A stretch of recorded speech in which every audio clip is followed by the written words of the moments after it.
Hello, everyone, and welcome to Big Cat Sports. This is our weekly NFC North breakdown.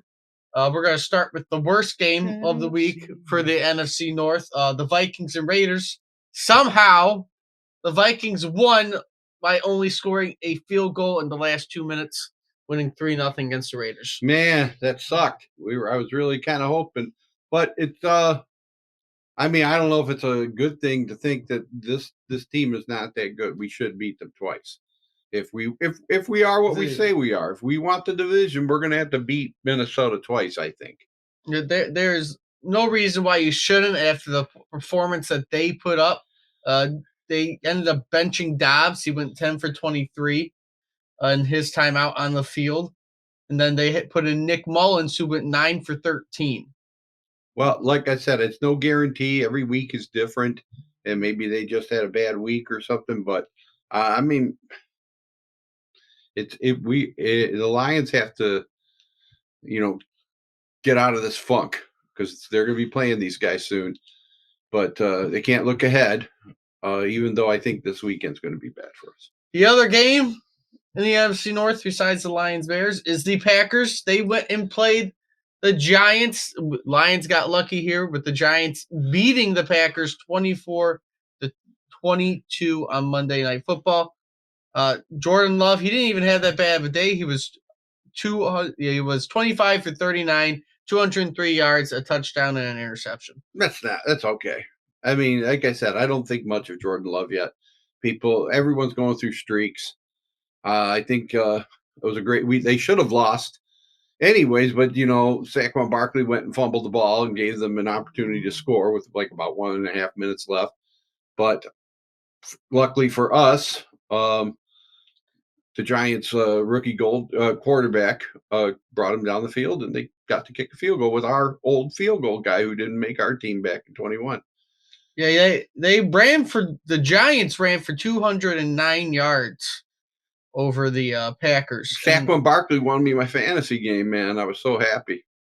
And DeVito only threw for 158 and a TD. So it was mostly the Giants rushing that ended up beating the Packers. Thank you. Because the Packers didn't have that bad of a day overall. They threw for over 200 yards and ran for over 100 yards. So they actually were doing pretty good. Like I said, we just got lucky.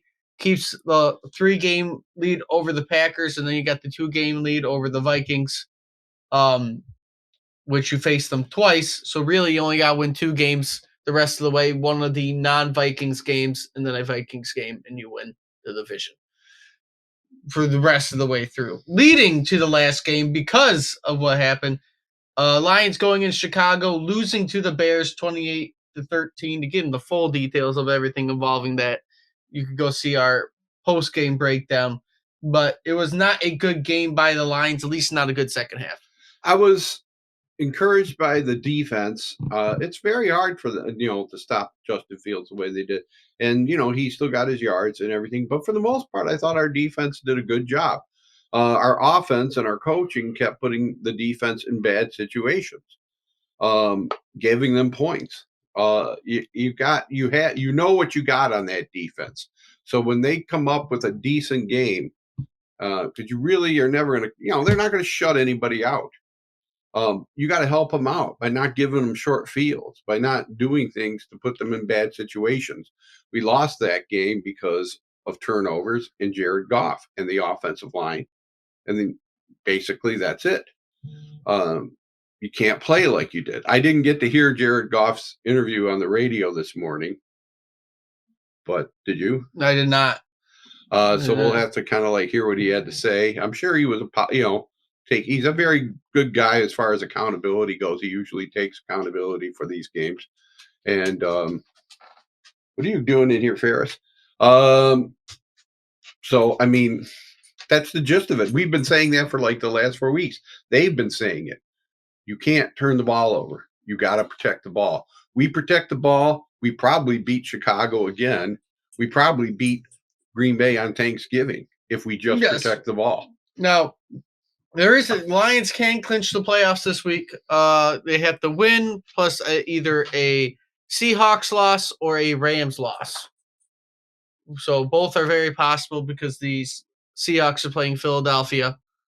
And then I believe the Rams aren't facing that great of an opponent either. So there is a clinching scenario for the Lions this week if they can beat Denver. They are playing on Saturday against Denver, and we'll get a pregame out for that on Friday. But they have a chance to beat Denver, but it's not going to be easy. So that's why it's going to be a Usually, challenging when week. we feel at our worst, and I don't like to say that, usually when we see no hope, the Lions come up with a effort and usually win. I've seen them do that lots of times when I didn't think they had a chance in hell, and somehow they pulled it out. They certainly need to do something. I just think this game just spells bad things. I mean, Sean Payton knows Dan Campbell. He's a hell of a coach. Yep. And Denver's riding a high coming into this game. Their defense is good. Russell Wilson's playing well. Another scrambling quarterback. But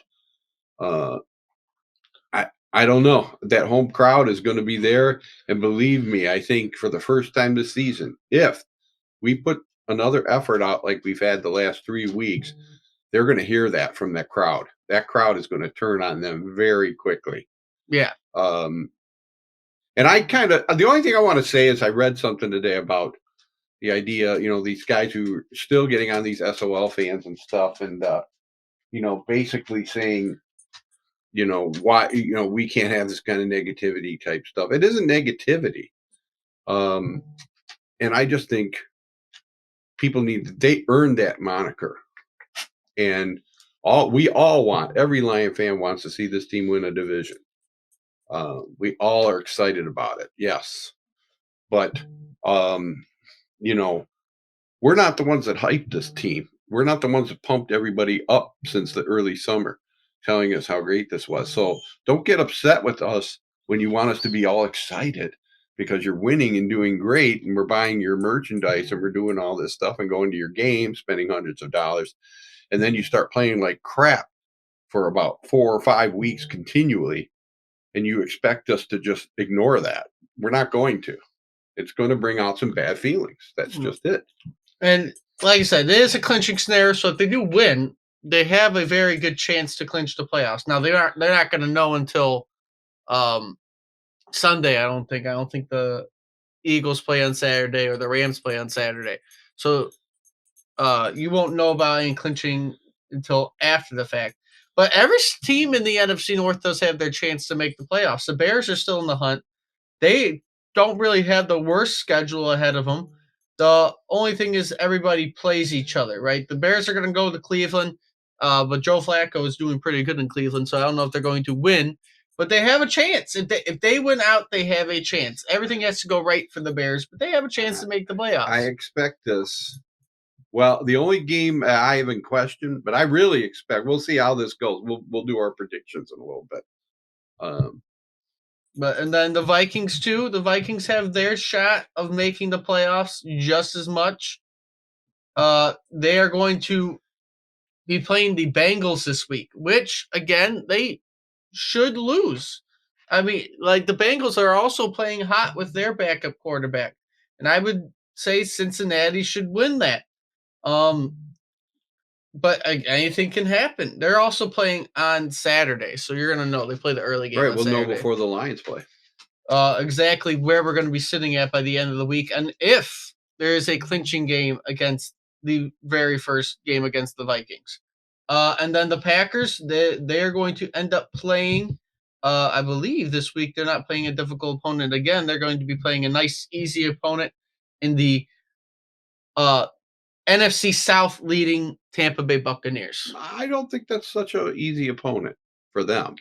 It might not be. They might that's the toughest opponent they have. They're playing left. in Green Bay, right? Besides the Vikings, and yes, they're playing in Green Bay. Okay. And the bright side is they're all facing each other at the end of the year, right? The Packers are playing the Vikings and the Bears. The Bears are playing the Packers, right? And then the Vikings are playing us and the Packers. So everybody's playing each other in these last everybody few weeks. Is desperate for a win. Everybody needs to win these games. The Browns need to beat Chicago. They have to. They are almost in a position where any loss is huge now. The Bucks have to beat the Packers. Give them their best effort. I don't see Chicago even coming close. I think Justin Fields is going to get hammered by that Brown defense. Even since everybody needs, yeah, everybody needs to win, and that's the only thing that I think the Vikings are facing just as equally of a difficult schedule as we are, I, because they are fighting for their lives and they're facing 7-6 teams and then the Packers. right, and I certainly think the Bengals are going to beat Minnesota. I think the Bucks are going to beat Green Bay. I think this could be a really good week for the Lions if they can pull out a win for Denver, because I don't think the other three teams are going to win. If that scenario comes out, we'll feel much better going into that Minnesota game next week. You should win. I think you're going to, by looking at it, you should win at least two more. I mean, the Lions have a very good opportunity to win two more. They might only win one more though. They only might beat the Vikings once, but they should at least beat the Vikings twice with the performance that they gave. I'll be very disappointed to end up with 10 wins after you started out 8-2. I would be very disappointed with that. I'm not joking. I really, whatever is wrong right now, I don't know. I think they're confused. I don't know why Jared Goff is suddenly a turnover machine over his last 4 or 5 games.